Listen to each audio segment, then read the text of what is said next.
pursued 2 degrees. I got my music production degree, and then I just got my bachelor's in audio production. Heck yeah. Giving away stuff, and I was like, oh yeah, I'll take some of that. And then we hung out, and then we like kind of start spoon phases on my fingers. I have 2 matching tattoos here. My best friend has Alright guys, we are back, and I'm A-Way the Shed. Today we got Yanni Beats. What up? Hell yeah, thanks for stopping by. Thank you for having me. I'm grateful to be here. Heck yeah. Take us back to your childhood. Where were you? Both parents? Give us all that early on. Single parent household. I did grow up in Fort Wayne for the first half of my childhood, like the first 13 years. So I don't have too many stories. I just in and out of camps and stuff, like day camps and stuff. I remember doing that. More like outdoor stuff. I remember a lot of that.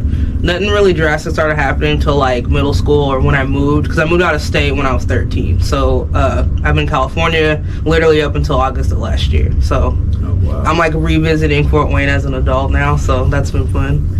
Yeah. So what led into the move for you to in middle school? My mom was going to help our family out there. So really just getting the tribe together to help. My aunt was starting to become elderly and had signs of dementia, so my uncle just needed helped out. So we moved out there initially for that, and then just kind of life prolonged it a little bit. And then when I kind of started living for myself and figuring out what I wanted to do, I stayed out there even longer. But then now I'm back here. Heck yeah. Yeah. What was your decision on to move? I don't know, we're jumping around, but just for me, I honestly was kind of forced. It really was a divine force to get me back, because I was fighting it. I actually, at that time, maybe the beginning of the year, had actively decided that I wanted to start following my dreams, because I was tired of working mindlessly. I understand the importance of a bag, but when you're strictly working for the bag, I just felt dead.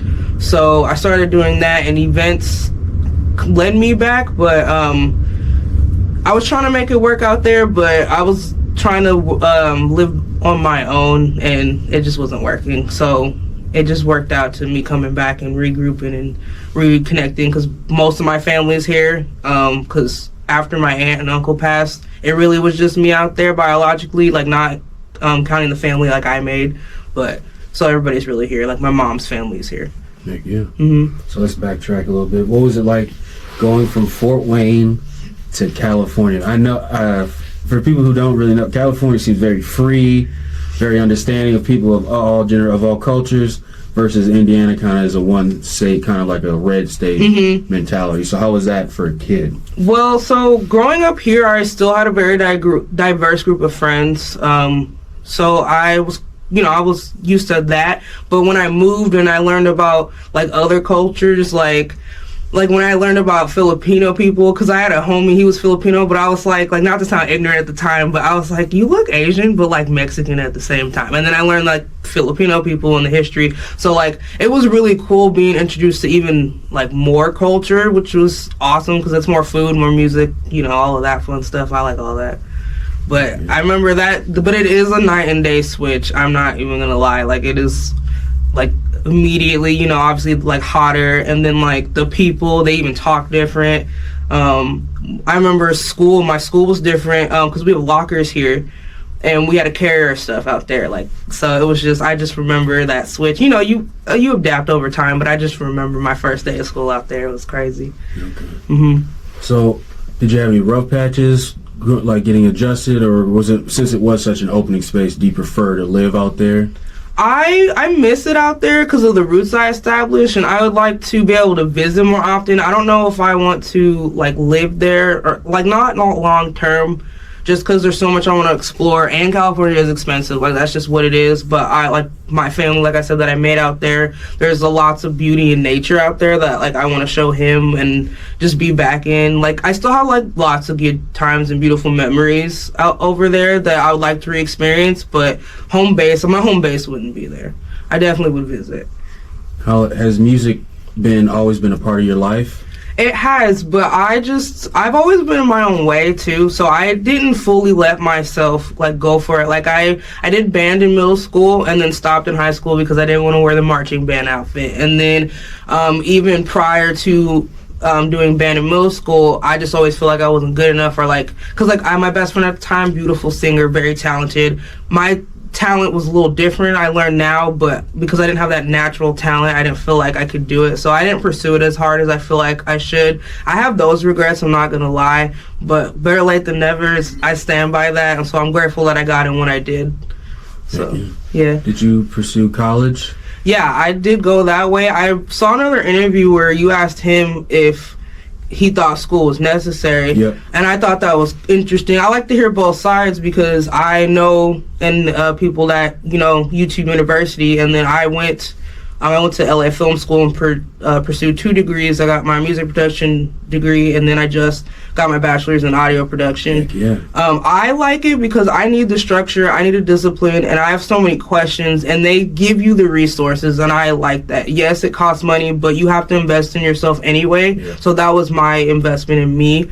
But like now that I have those tools, I don't mind helping anybody, so that like technically I can get free knowledge, which is awesome, so I can still pass that down. So I liked it because it also just helped me kind of figure out what I wanted to do with my music too, because without going to school for music, I wouldn't have found that I also like love audio as well, because that was a puzzle piece I was missing, because I was like, I love making music, but I just feel my beats are missing.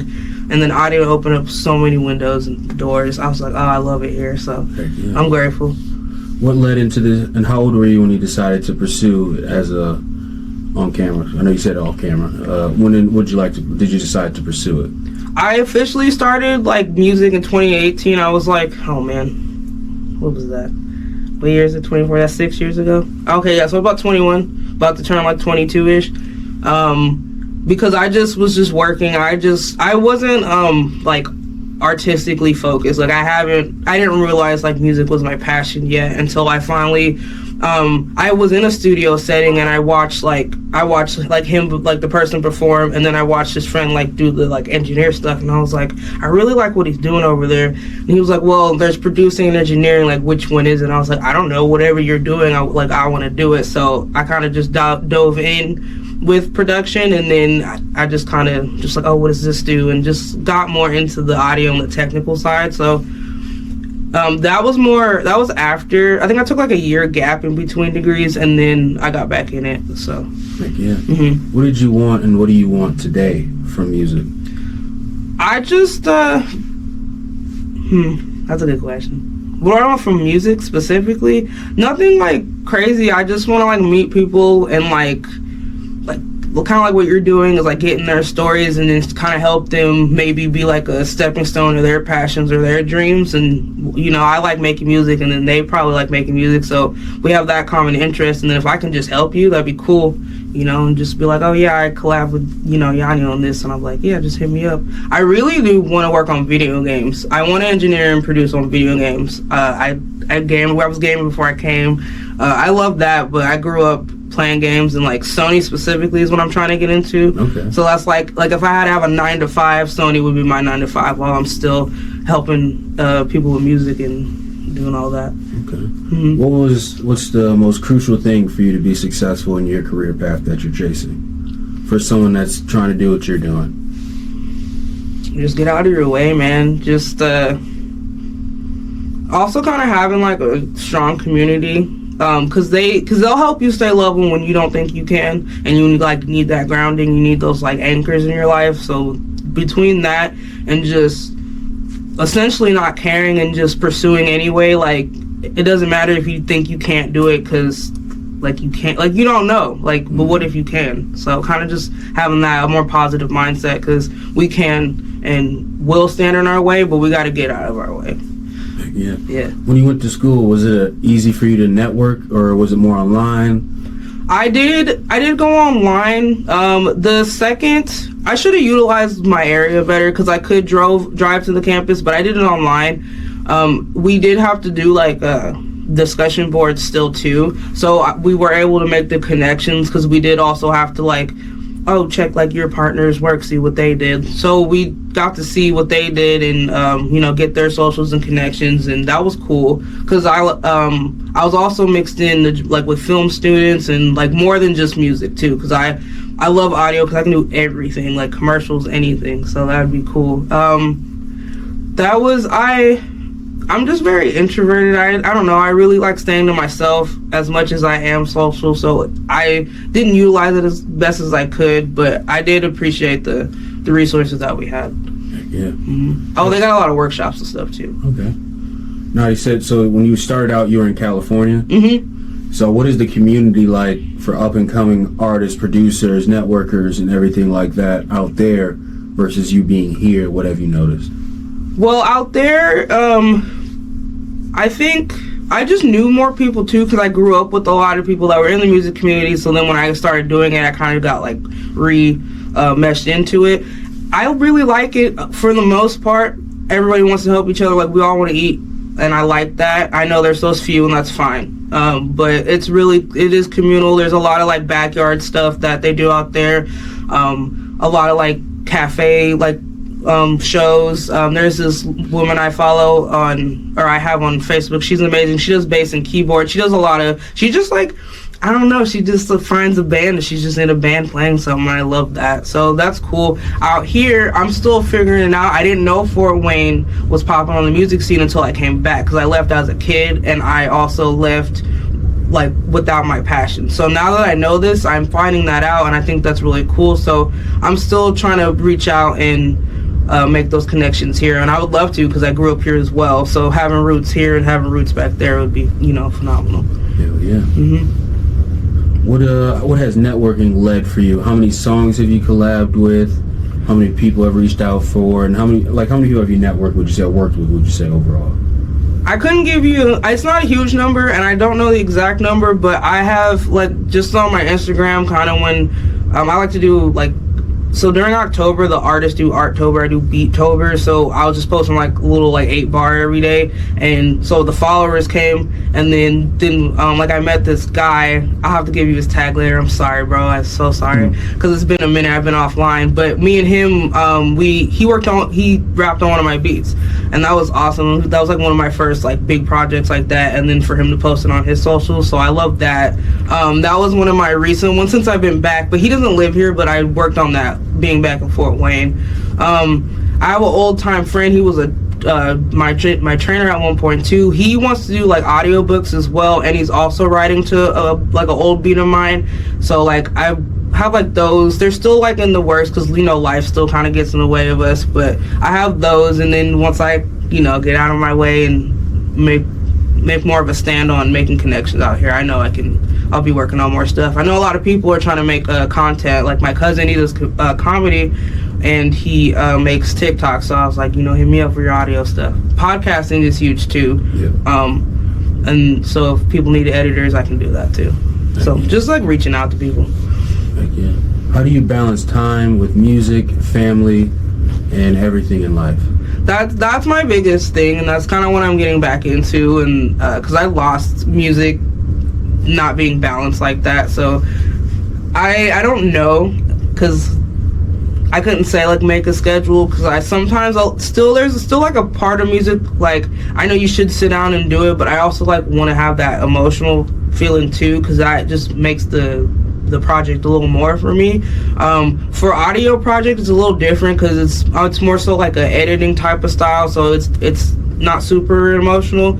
So I just kind of just see what my day is, and the earlier you get up, the more time you have. So just, I don't know, you have to gauge it yourself. I don't have any advice for that because I'm terrible at that myself, but I just at least look at it is what I start with, and then I'll build from there. I have no idea. I'm sorry. No, you good. Were you two together when you first started making music? No, I met him when I moved back. Oh, so you're from Fort Wayne? Yeah, he's born and raised. I actually met him running errands. If I didn't have to go and do what I had to do, I wouldn't have met him, I don't think. Yeah, he's a mechanic, and I drove all the way out here 2,000 miles with no brake pads. Don't do that. Learn from me. So yeah, and then I just went up to the Jiffy Lube at the time, and then we just I don't know what I can say. I don't want to say it, but he was giving away stuff, and I was like, oh yeah, I'll take some of that. And then we hung out, and then we like kind of started as homies, and then it just kind of built from there. Yeah. So yeah. Do you plan on staying in Fort Wayne for the music scene in the next 5 to 10, or do you plan on moving out of Fort Wayne? What is your, like, let's say further 5 to 10 years? What is your goal? Okay, I'm not gonna lie, because I moved back to Fort Wayne. Wasn't expecting to fall in love. But pre-falling in love, I really only wanted to be here for maybe like a year, stack up, and kind of keep venturing. Like Atlanta was kind of like my next move, see what they got going on music-wise. And then like I met somebody from New York, so just kind of head down this way, see all the music capitals, maybe swing back, go to Nashville, just do that. Now I still don't want to stay in Fort Wayne. I still want to travel, but he's up for traveling, so I'm like, cool, that we can do that whenever. I want to travel to also find a home base, but Fort Wayne is very magical in a way that it's, it does kind of tug. I want to be here for maybe like a good amount of time, but I don't know if I could, I don't know if I could stay forever, but because the winter is terrible, in my opinion. I'm not used to it. I'm used to like 40 on a bad year. Y'all talking negative, and I still have to go outside. Can't do it. So I don't know. Maybe my mind will be changed, because I didn't want to come back to Fort Wayne initially. So I was really fighting it for a few years. Yeah. So honestly, I'm just kind of letting God. I'm like, whatever. I'm like, okay, you got me. Do you have any tattoos? Yes, I do. I have. I'm starting like a space sleeve over here. It's very minimal, but I have the moon phases on my fingers. I have 2 matching tattoos here. My best friend has the beginning of the planets, and we both have matching to infinity and beyond. And then me and him have matching like alien sun and moon tattoos. And then my uncle, he was in the Air Force. When he passed away, I got his ranking tattooed here. And then I am a huge SpongeBob fan. I love SpongeBob. I don't know if you remember the Salty Splatoon episode, if you watched. There's a short scene in it, and I'll keep it short, but SpongeBob pretends to fight Patrick, but then Patrick ends up getting beaten up by nothing, and he has that wedgie. So that part where he has a wedgie in his butt, I have that right here. Because I wanted to start a SpongeBob Lake piece. So, nice. Yeah, just I'm having fun. I like the art. I really appreciate like artists. How old were you got your first tattoo? That's a good question. Maybe like 19. It was like, yeah, really when I turned 18, I was like, yes. I'm, freed from my maternal clutches. For the most part, Yeah. So, yeah, that's kind of when I started. Do you smoke? I know in Cali that's a big thing. Yes. How old were you when you first smoked? 17.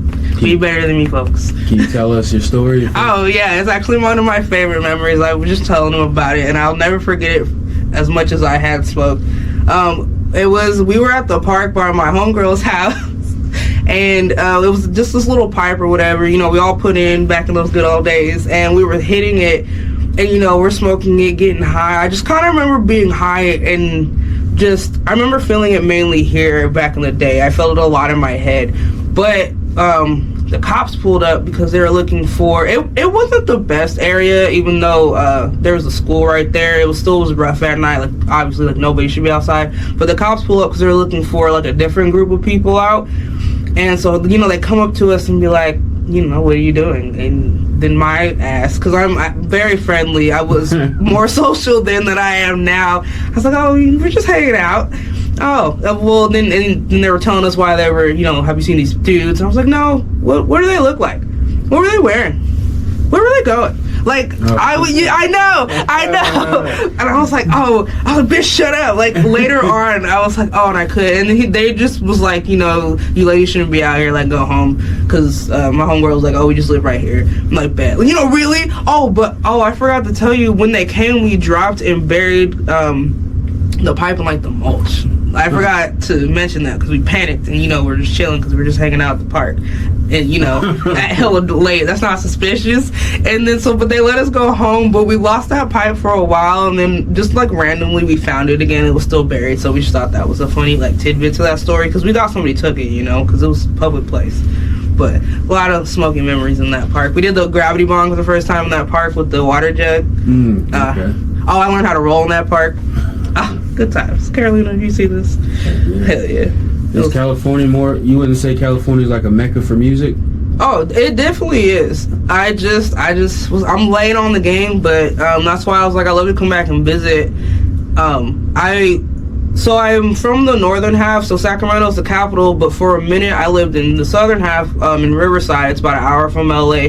So, but a lot of people from LA I lived in the desert. It's called like an inland empire to be technical, if got any SoCal viewers out there. But, cause it is cheaper there, so a lot of people from LA, like my trainer came and was just living out there and they just mob.